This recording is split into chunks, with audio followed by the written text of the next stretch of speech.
इमरान खान का हमने कहा था कि माइंडसेट कभी भी आपके फ़ौज की हिमायत में नहीं रहा है। मैं नहीं कहता, जो भी इमरान खान के करीब गए हैं वो इस बात की दलील देंगे उन सबूतों और उन वीडियोस को अपनी जगह, जो कि पूरी दुनिया में मौजूद है, कि उन्होंने भारत में क्या कहा, यूके में क्या कहा, दूसरे अमेरिका में क्या कहा, ईरान में क्या, सब कुछ पता है। क्या इमरान खान कभी फ़ौज को उन्होंने एक्सेप्ट नहीं किया। तो जितने मर्जी कंटेनर खड़े कर लें, 20 लाख से ज़ायद लोग लॉन्ग मार्च में आएंगे।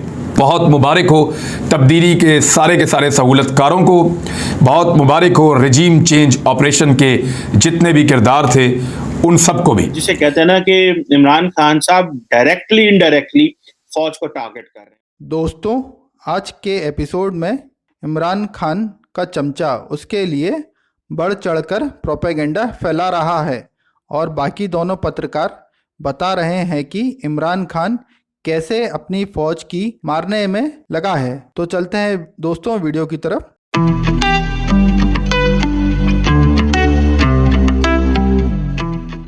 अफसोस की बात है, आज मुझे तकलीफ़ है बहुत ज़्यादा कि पाकिस्तान फ़ौज के जो आपके तर्जुमान हैं DGISPR को आकर फिर एक दफ़ा तंबी देनी पड़ी, बल्कि कहा यह जाता है कि ये आखिरी वार्निंग है उन लोगों को जो फ़ौज के ख़िलाफ़ प्रोपेगेंडा कर रहे हैं, उसकी तज़यीक़ कर रहे हैं, उसके अंदर गलतफहमियाँ पैदा कर रहे हैं, आवाम को फ़ौज से लड़ाने के लिए तरगीब दे रहे हैं।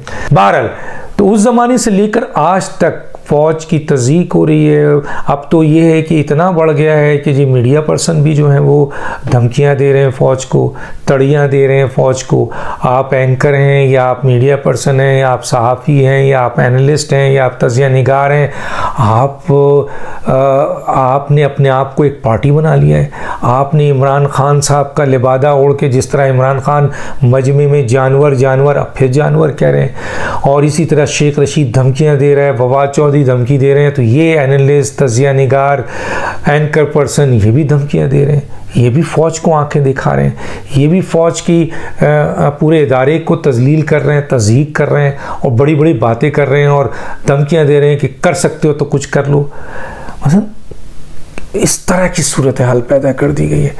इससे पहले DGISPR ने वाज़े और तौर पर प्रेस कॉन्फ्रेंस की थी और बड़ी एक्सलेंट प्रेस कॉन्फ्रेंस की थी, और उसमें उन्होंने कोई भी जुमला ये नहीं कहा था कि जी नेक्स्ट, उन्होंने सबके जवाब दिए थे। उसने ये बात के जवाब भी दिया था कि पाकिस्तान की तारीख़ में पहली दफ़ा ये जो PTI की हुकूमत आई है, इसमें फ़ौज और आवाम को एक पूरी साजिश के तहत उनके दरमियान इख्तलाफात पैदा किए जा रहे हैं। आज से पहले पाकिस्तान में कभी भी नहीं हुआ।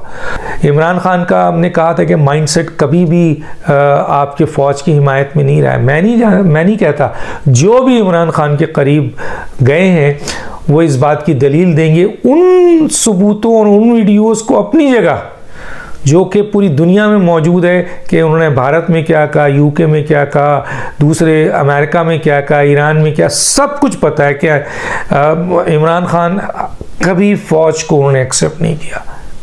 बहसियत इदारा तगड़ा जलसा था एबटाबाद का, और एबटाबाद को भी इमरान खान ने फतह कर लिया है। जिन लोगों ने इमरान खान को हुकूमत से निकाला, एबटाबाद की सूरत में एक और तोहफा इमरान खान को मिल गया।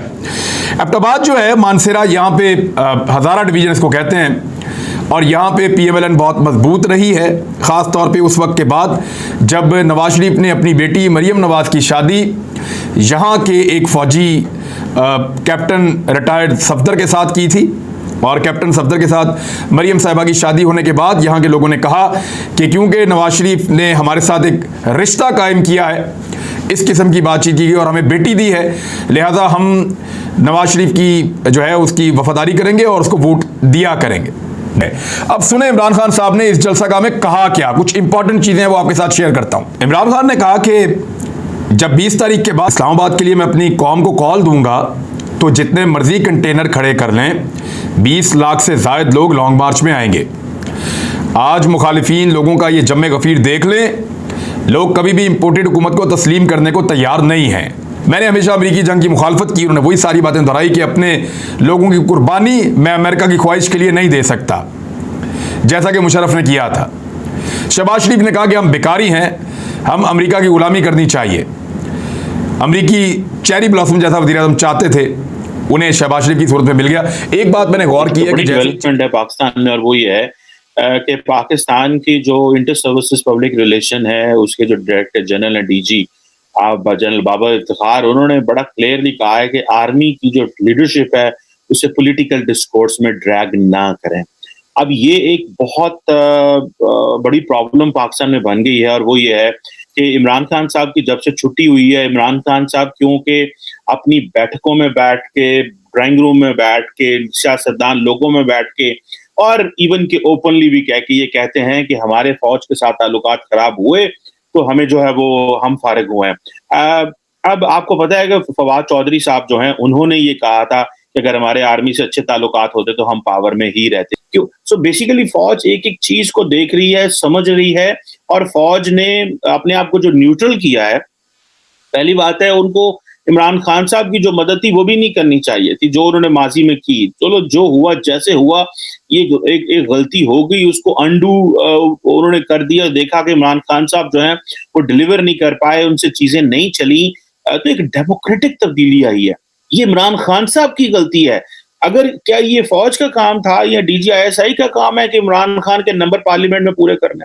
अगर वो करते रहे हैं तो मैं समझता हूँ गलत करते रहे हैं। अगर वो आज उन्होंने अपने आप को डिस्टेंस पर रख लिया तो मैं समझता हूँ ये उनका हक है, and then he should respect it. कि आप बेसिकली तो वो एक सियासी जमात के लिए काम नहीं कर रहे थे। तो जनरल कमर जावेद बाजवा अगर न्यूट्रलिटी की बात कर रहे हैं तो then it must be respected.